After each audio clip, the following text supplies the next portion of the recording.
¿Qué pensaría la gente si leyera esta noticia en El País? El Corte Inglés. ¿Para qué? Pues no sé qué decir, me he quedado un poco a cuadros. No tengo mucha opinión. No sé, solo conociendo ese titular... Me parece muy fuerte, ¿no?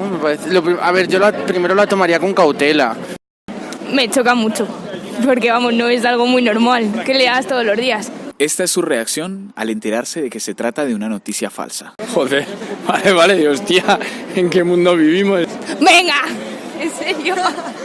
Pues hombre, es que no, pero bueno... Es que aparte de este país ya me espero cualquier cosa, o sea que... No sé, es que del Corte Inglés me creo todo, ya he trabajado muchos años dentro, entonces... Pero es que primero hay que tener cautela, o sea, siempre todo hay que tomarlo con pinzas.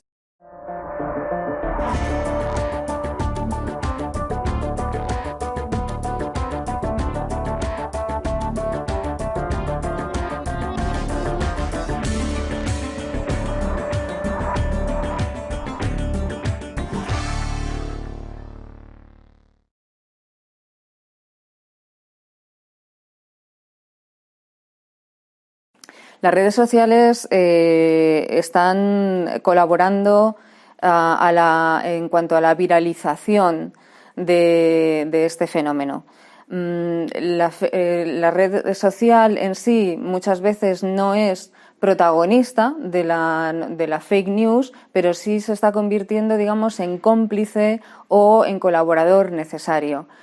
Es paradójico porque estamos más informados que nunca. Se supone que el lector de hoy tiene muchísimos más recursos que el que tenía de hace 50 años, ¿no? Tiene más posibilidad de contrastar, pero no está muy interesado en contrastar. Las fake news, tal y como las conocemos hoy en día, son un fenómeno relativamente reciente que vio su explosión con el crecimiento de las redes sociales. Hay quien las entiende como pseudoperiodismo, como simples bulos malintencionados o como estrategias de posicionamiento ideológico. También están los que ante este panorama de desinformación tiran de humor y hacen de las fake news una parodia, sin ninguna mala intención. En el Mundo Today aprovechamos la libertad de expresión y de los miles de artículos que hemos publicado, los que han generado polémica son, pues te diría, se pueden contar con los dedos de una mano, es decir, que tampoco exageremos. A diferencia de las del Mundo Today, muchas de las falsas informaciones que se vierten en Internet sí son malintencionadas y persiguen objetivos concretos. A este fenómeno estamos asistiendo desde un punto de vista global. Lo hemos visto en la campaña de Trump a la presidencia y en la campaña de Bolsonaro también en Brasil. Es decir, cómo han actuado las fake news para promocionar, por ejemplo, la figura de Trump. Pues publicando noticias falsas, en este caso sobre Hillary Clinton, o noticias extremadamente positivas sobre Trump. Las noticias falsas son muy, como te diría yo, como muy bestias, ¿no? Muy fuertes, muy de tocar el corazón, de que la gente se posicione o en blanco o en negro, no en grises o en gamas de colores. Entonces yo creo que la primera, desde luego, es la propia crispación y, por supuesto, hacer una sociedad absolutamente desinformada respecto a lo que está sucediendo. Sin duda alguna, los intereses políticos son uno de los grandes motores de la difusión de noticias falsas. Por una parte, las esferas ideológicas y de poder buscan reafirmarse en sus votantes, y por otra parte, los votantes buscan reafirmarse en sus ideas. Estamos pasando de una época en la cual ya la información no importa tanto, sino sobre todo la opinión, ¿no? Entonces ya lo que se trata es de buscar o recibir opiniones parecidas a las tuyas, ¿no?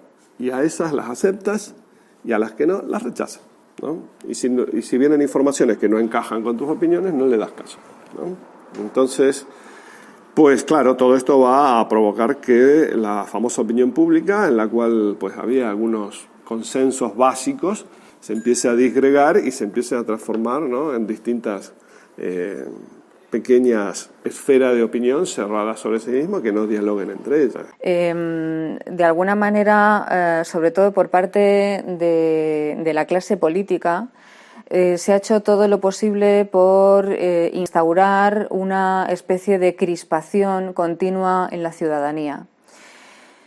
Esta crispación continua en la ciudadanía tiene su respuesta en una red social como Twitter, donde muchas veces los usuarios lo primero que hacemos es actuar según nos dicen las tripas y no según nos dicta la cabeza.